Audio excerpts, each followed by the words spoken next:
Ein kurzes Stück weiter, ein bolschewistischer Hinterhalt. Mit MG und Handgranaten wird er ausgeräuchert. Feindliche Panzer greifen an. A man sits on a stone floor in total darkness. His hands are wet. He does not know if the wetness is water or blood. His breathing is the only sound he trusts. Everything else belongs to the building. He cannot see the walls around him. He will never see anything again. His name is Marcus Holt. He is a British SOE agent operating behind enemy lines in occupied France. 40 minutes ago, he could see. The Gestapo took that from him deliberately, not in the chaos of a beating, not as collateral damage. They blinded him as the first act of his interrogation, a surgical decision designed to end his usefulness before it could begin, to break what was left of his mind before the real questions started. What they did not know, what they could never have known, is that Marcus Holt was an architect. He had spent 12 years designing buildings in London before the war. 12 years learning that a structure is not what you see. A structure is what you measure. And architects do not need eyes to see a building. They need dimensions. In the darkness of his cell, lying on cold stone, Holt can hear a guard walking a distant corridor. The footsteps are even. Measured, the echo tells him the corridor is narrow, perhaps 2 meters wide. The interval between each step tells him the guard's stride length. He files this information in a place the Gestapo cannot reach. He is already counting the footsteps. He does not yet know what he will do with the numbers. But the numbers are already building something. This facility outside Toulouse would become the target of one of the most extraordinary raids in the secret war. A blind man would lead the assault team through the building in total darkness. He would guide them by sound alone.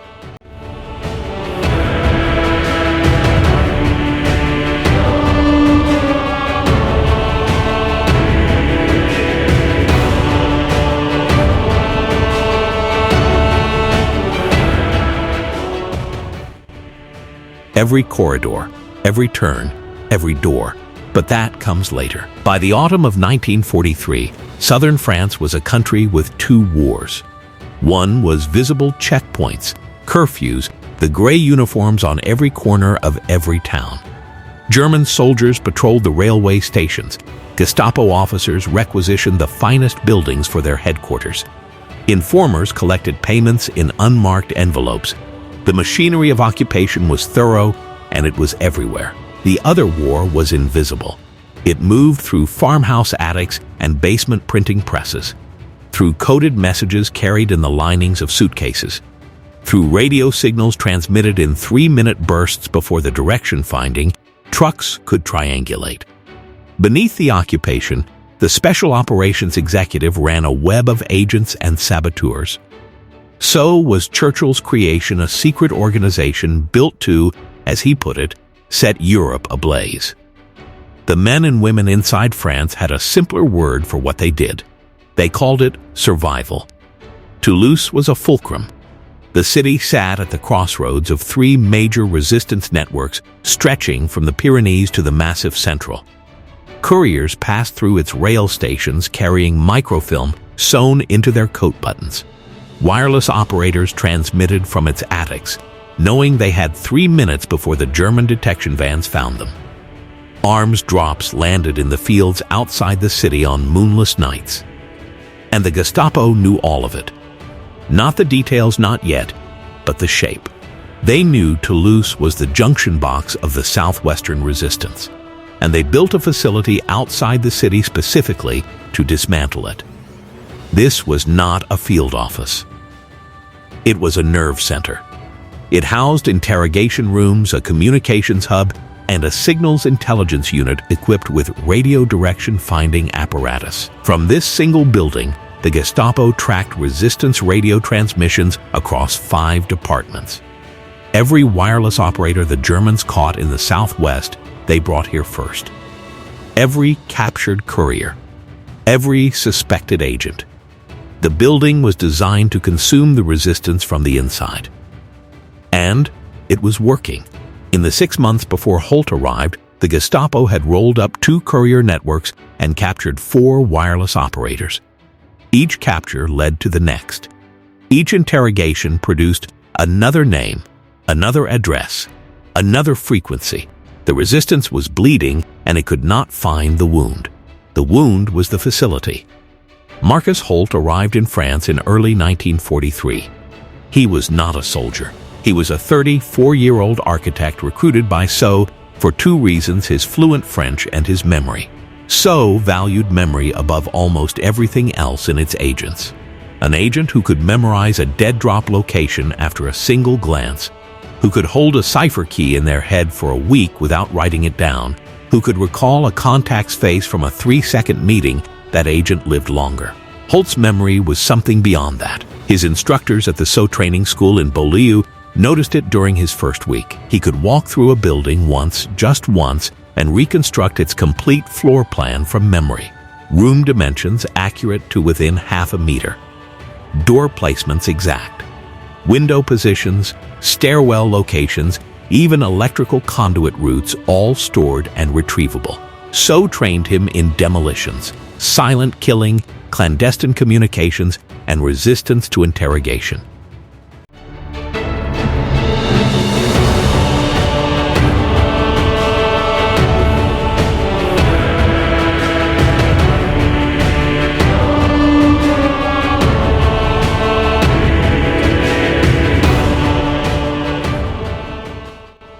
They dropped him into France by Lysander aircraft on a moonlit night in March.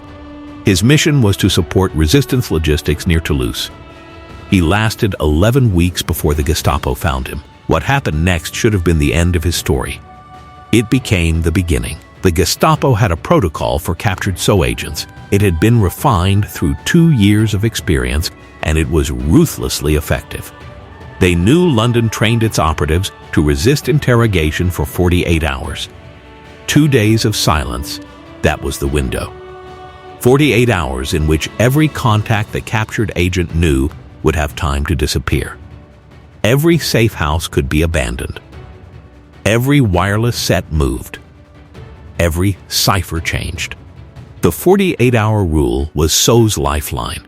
It was the reason agents carried cyanide capsules sewn into their collar seams.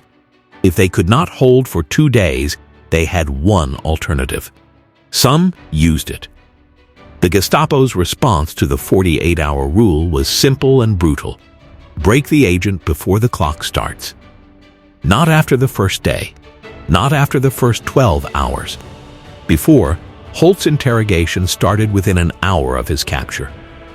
He was taken to the facility outside Toulouse, the very building that the resistance had been trying to locate for months. The blinding was not an accident. It was not a side effect of a beating. It was the first act.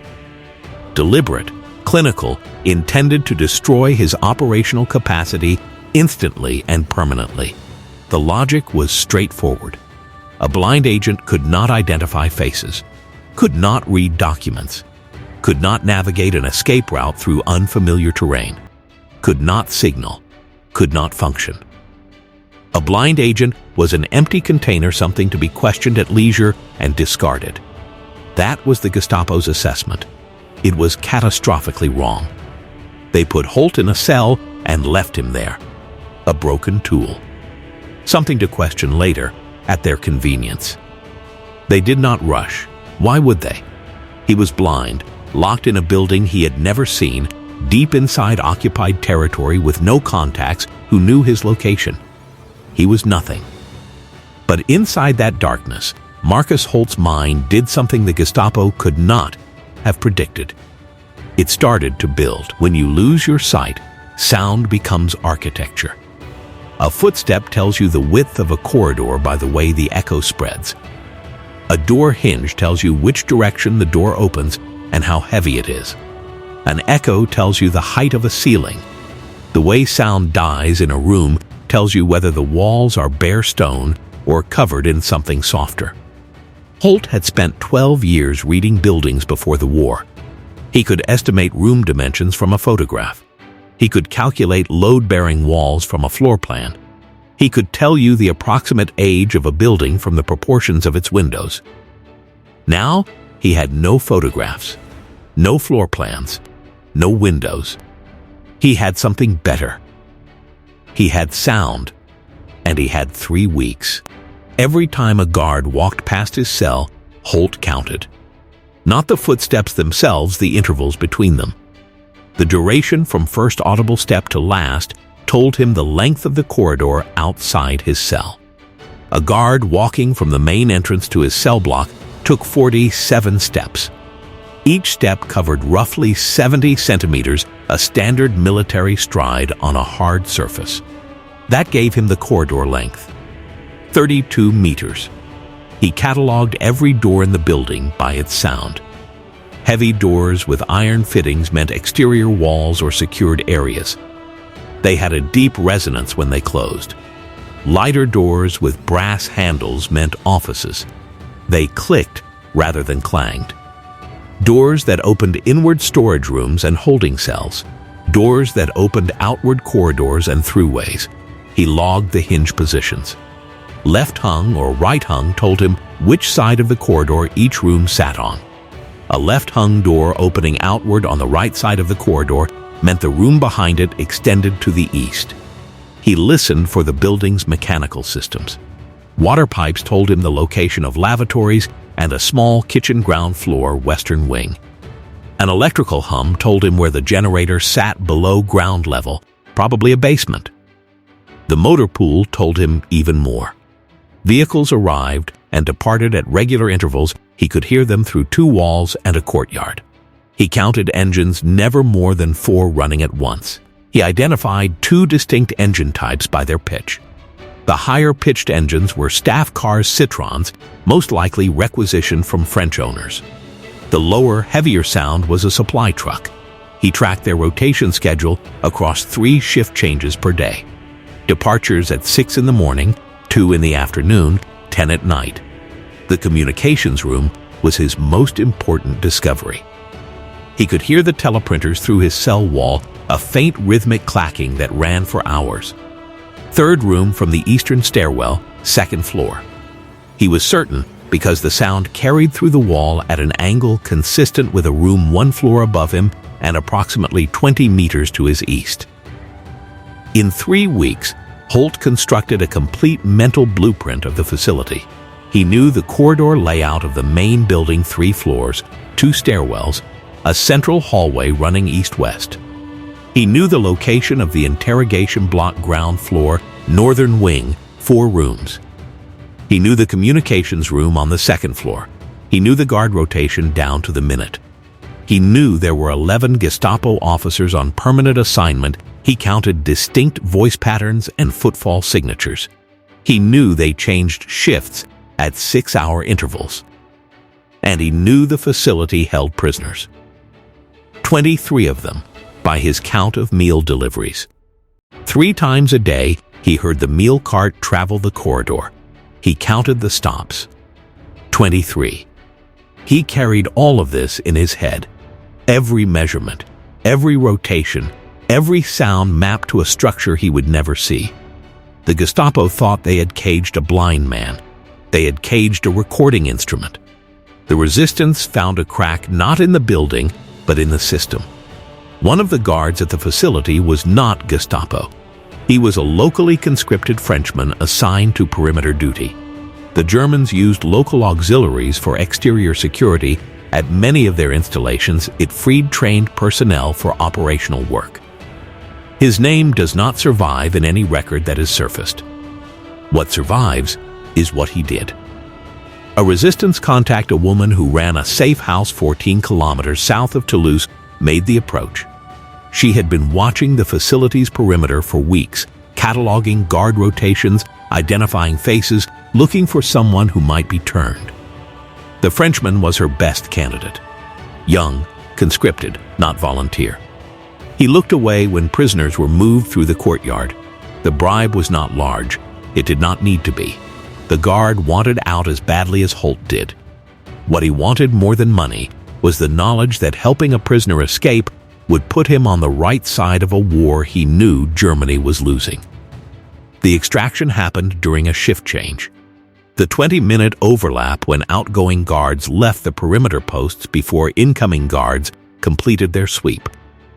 20 minutes in which the eastern service gate was unlocked but unwatched. It was the facility's one structural vulnerability. It existed because the Gestapo trusted their own systems more than they feared the resistance. Holt walked out through the service gate. He walked out blind, guided by a hand on his arm. He walked out in darkness, not the darkness of night, which was tactical, but the permanent darkness that was now his world. He walked out carrying nothing except the most complete intelligence map of a functioning Gestapo facility that any Allied agent had ever assembled. And he carried it inside his skull. He emerged into occupied France in darkness. Every kind of darkness. He could not see the road beneath his feet. He could not see the face of the person guiding him. He could not see the trees, the stars, or the country he was supposed to be saving. But he could describe, room by room, the building he had just left. And that made him the most valuable man in southern France. They brought Holt to a farmhouse outside Toulouse. For 4 days, he did not rest. He could not draw the maps himself. He could not see the paper beneath his hands. So, he dictated, line by line, room by room, wall by wall. A resistance commander sat beside him and drew what Holt described. When the lines were wrong, Holt corrected them. He could tell by the sound of the pencil on the paper. The length of the stroke told him how long the line was. The pause between strokes told him when the pencil lifted to change direction. The angle of the scratch told him whether the line was horizontal or diagonal. "Non," he would say. "The wall runs 2 meters further east." They drew and redrew until every detail matched what Holt held in his memory. The corridor widths, the door placements, every one, with hinge positions noted. The stairwell locations, the communications room on the 2nd floor, the motor pool at the compound's northwest corner, 4 vehicle bays, 1 supply depot. The interrogation block on the ground floor, 4 rooms, northern wing. The prisoner sells his own among them. The blind spots in the guard rotation, 4 minutes every 6 hours, when the eastern perimeter was completely unwatched.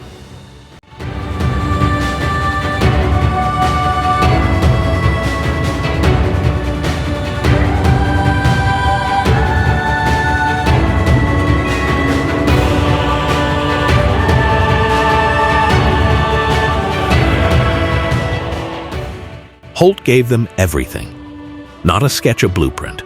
Not an estimate, a timetable. Not a guess, an architect's survey conducted entirely by ear. The resistance commanders had raided German positions before.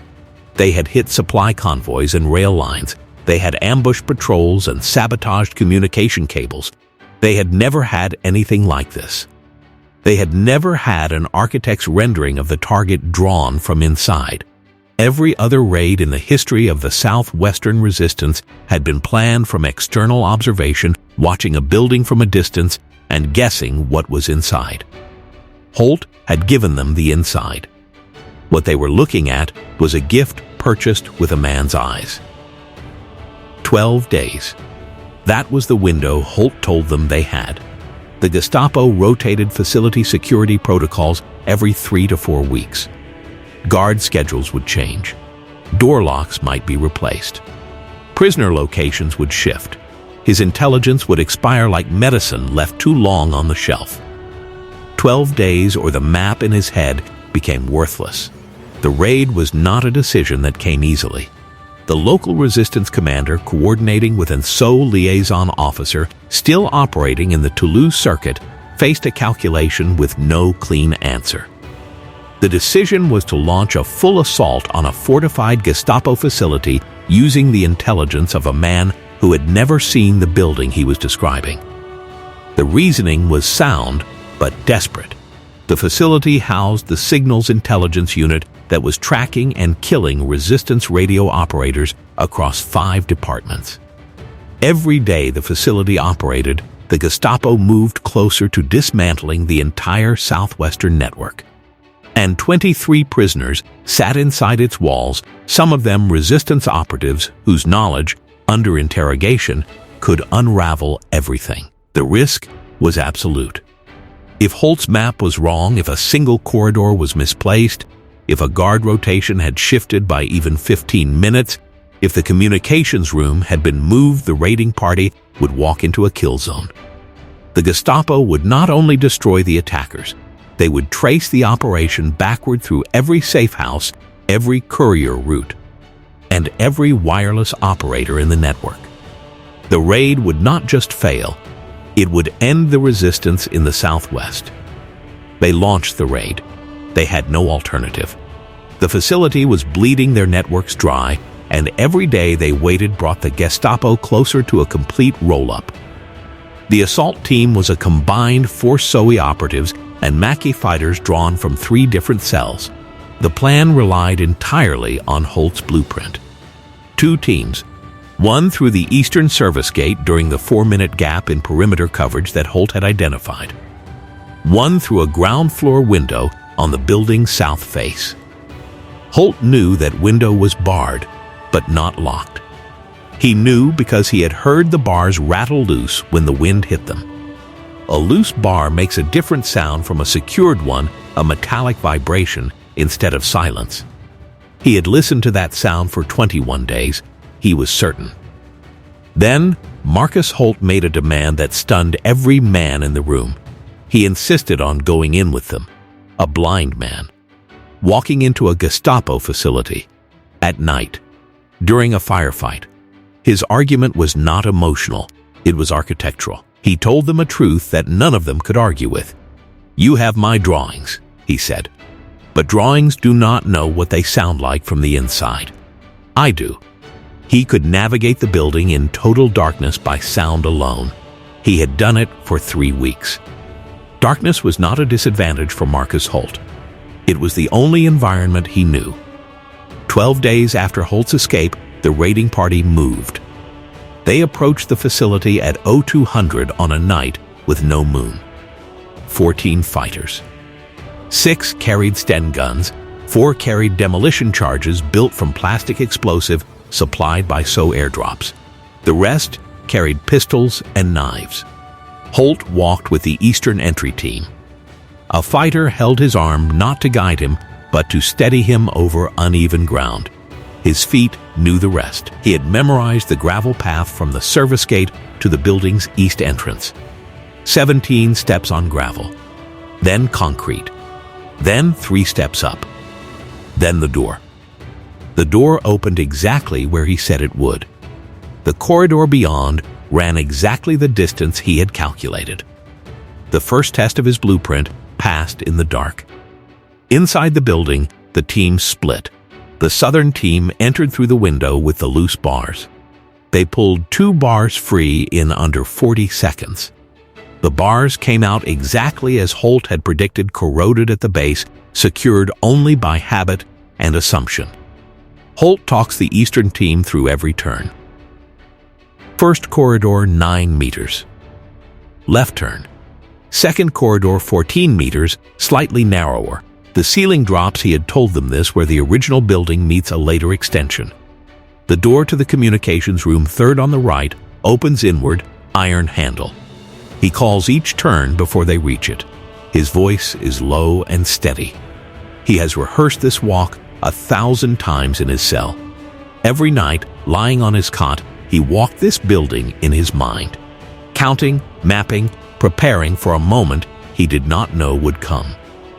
Now the moment is here, and the building sounds exactly as he remembers. Every echo in the right place, every door where he said it would be. Gunfire erupts on the ground floor. The southern team has engaged Gestapo officers in the main corridor. The sound bounces through the stairwell exactly as Holt expects. He nods at the echo. The stairwell is where he mapped it. The Gestapo officers are caught between shifts. Holt's rotation schedule holds. The 4-minute gap on the eastern perimeter holds. The loose window bars on the south face, they hold. Everything holds. The assault team reaches the communications room in under 3 minutes. They placed demolition charges against the signals equipment, the radio direction finding apparatus, the teleprinters, the frequency logs. They destroy everything the Gestapo built to hunt the resistance. The teleprinters Holt had heard through his cell wall they burn. The radio tracking equipment that had located and killed wireless operators across 5 departments it burns. The filing cabinets holding agent dossiers, informant lists, and interrogation transcripts they burn. Everything the Gestapo had built in that facility to dismantle the resistance Holt's team dismantles it first.